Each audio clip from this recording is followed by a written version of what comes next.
नमस्कार सभी को। जय माँ बाबा की। मैं माँ दक्षिणा काली सुनहरी बाबा की गद्दी की ओर से उनकी सेविका शेफाली आपका हार्दिक स्वागत करती हूँ अपनी YouTube चैनल माँ दक्षिणा काली सुनहरी बाबा पर।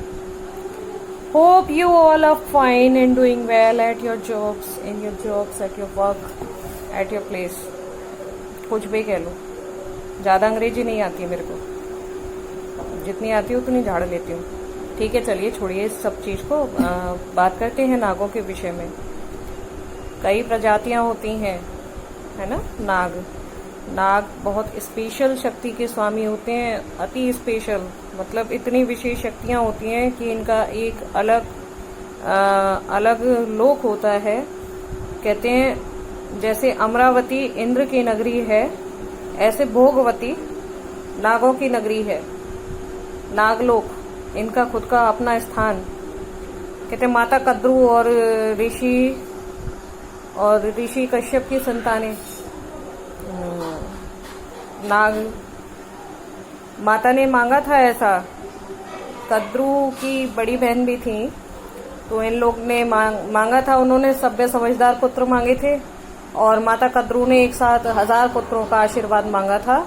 तो माता कद्रू के 1000 पुत्र एक साथ हुए और बड़ी जो थी उनके, मेरे को नाम नहीं याद आ रहा है, उनके 2 पुत्र हुए, जिनमें से एक गरुड़ भगवान विष्णु का वाहन बने और ये जो नागों में सबसे बड़े भाई शेषनाग, जो भगवान विष्णु की शैया हैं। दूसरे नंबर पर वासुकी नाग आते हैं, करकोकट, वासुकी, और इनकी कई प्रजातियां होती हैं, है ना।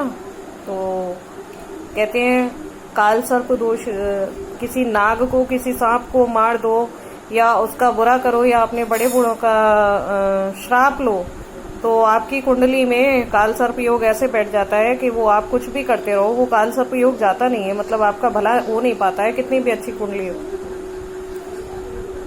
नागों के बारे में बताऊं तो नागों की जो इनका अपना लोक होता है ना। इनकी शक्तियां जो हैं असीमित होती हैं।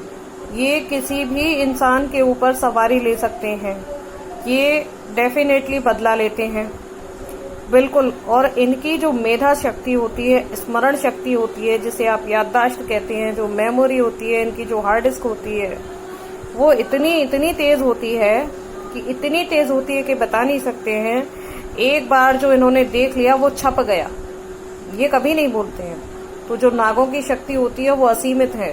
नागों में जो 2 सबसे बड़े भाई हैं, एक शेषनाग जो भगवान विष्णु के शैया बोल सकते हैं, सहस्त्र मुख हैं जिन्होंने अपने फन पर पृथ्वी को धार रखा है ना, जो अनंत हैं, वो शेषनाग हैं। दूसरे नंबर के जो भाई हैं वो हैं वासुकी, ये भगवान शिव के गले में पड़े हुए हैं, वासुकी नाग। ठीक है, भगवान शिव के गले में शेषनाग नहीं पड़ा, वासुकी नाग पड़े हुए हैं।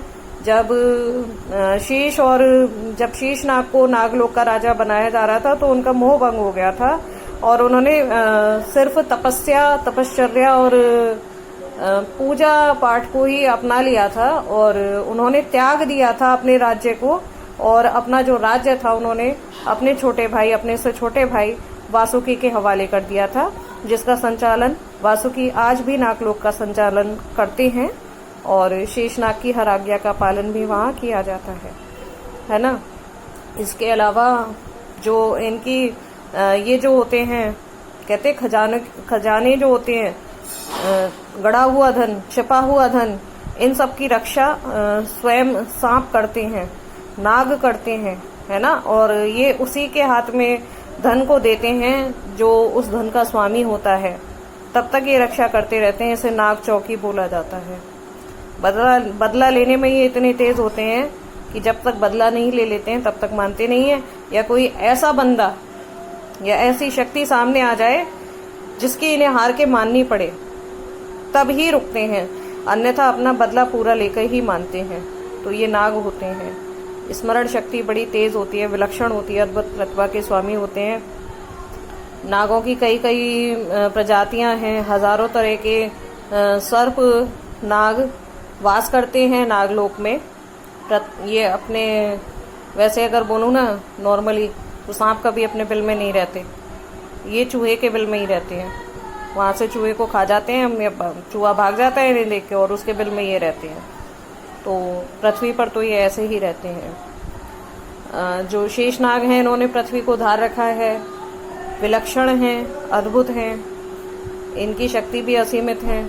कहते हैं जब सबका नाश, सब कुछ सर्वनाश हो जाएगा, कुछ नहीं बचेगा, तो जो 3 शक्तियाँ ब्रह्मा विष्णु महेश और इनकी शक्ति लक्ष्मी, सरस्वती और माता काली, इनके अलावा जो बचेंगे वो शेष होंगे, वो शेष नाग ही बचेंगे। तो नागों की शक्ति बड़ी विलक्षण होती है। नागों को यदि आप मारते हैं, डेफिनेटली जो पाप आपको लगेगा उससे बड़ा पाप कोई नहीं होगा। ये समझ लीजिए कि हजारों सालों तक ये आपका पीछा नहीं छोड़ेंगे। ठीक है, जैसे आप मर गए, आपने किसी सांप को मारा, आप मर गए, ठीक है, उस जन्म में आप मर गए, वो सांप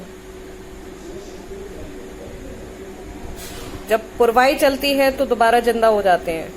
यदि आपने उनका अंतिम संस्कार नहीं किया है, बॉडी पड़ी हुई है, तो दोबारा जिंदा हो जाते हैं, है ना।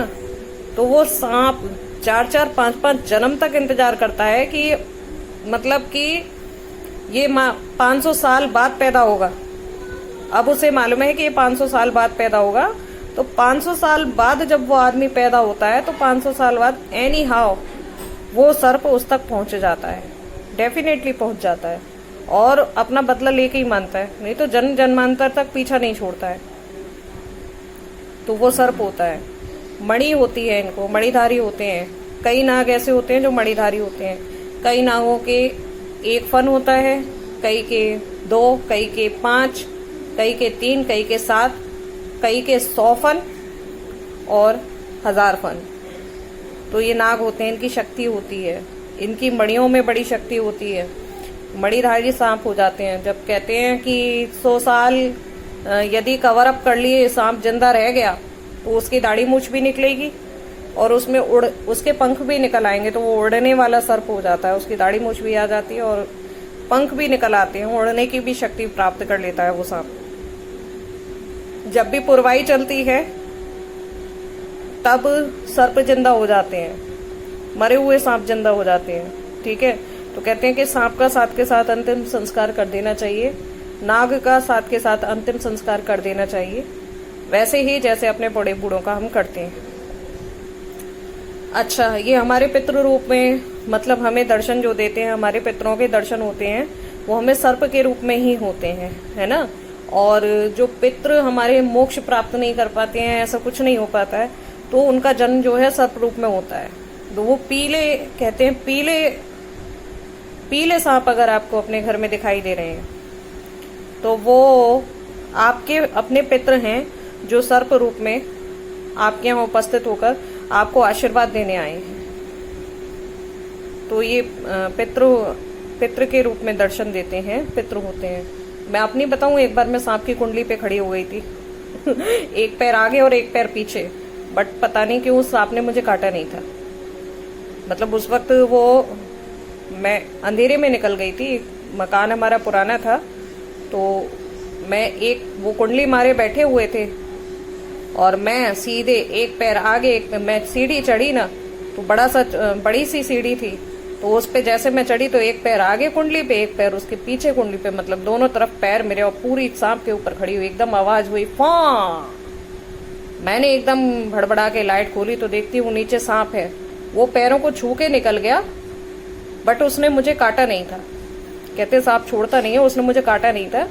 मेरी तो घिघी बन गई थी उस वक्त। मैंने कहा ये क्या, मैं सांप के ऊपर पैर रखे खड़ी हुई थी। ओ माय गॉड, और बहुत जोर की भयानक आवाज थी उसकी। तो सर्प की शक्ति भाई बहुत है ना। और ये दिव्य शक्तियां हैं, देव शक्तियां हैं। इनकी शक्तियों को आप कम मत आकिएगा कभी भी। सर्पों की शक्ति तो अत्यधिक विलक्षण है, और इनकी ये ऐसी शक्ति हैं जो धरती पर ऐसा कोई भी काम नहीं है जो असंभव हो इनके लिए। ये किसी भी कोने में मिलते हैं। आप स्मरण कीजिए, यदि आपके पास नाग की शक्ति है, आप स्मरण कीजिए और आपके पास सांप हाजिर हो जाएंगे डेफिनेटली। तो आपको सिर्फ स्मरण करना है, नाग आपके सामने उपस्थित होंगे। आप यदि नाग की शक्ति अपने साथ रखते हैं तो वो शक्ति डेफिनेटली आपके सामने, आपके सम्मुख और हर प्रकार से आपकी रक्षा कवच बन के आपकी रक्षा करती है। और नागों को हर एक कोई बस में नहीं कर सकता है। नाग को बस में करने के लिए भी बड़े बड़े धुरंधर चाहिए जो नागों को बस में कर लेते हैं। कहते भूत प्रेत चुड़ैल को तो हर एक कोई बस में कर लेगा, नाग बस में नहीं हो पाते हैं। नाग बड़ी मुश्किल से बस में आते हैं। और फिर कभी बताऊंगी, अभी बहुत सारे टॉपिक रह गए हैं, वीडियो थोड़ा लंबा खिंच जाएगा। तो चलिए, आपकी इच्छा है, मैं बोलती हूँ डिसलाइक कीजिए, आपकी इच्छा है आप लाइक कीजिए, सब्सक्राइब कीजिए या शेयर कीजिए। जय माँ बाबा की सभी को।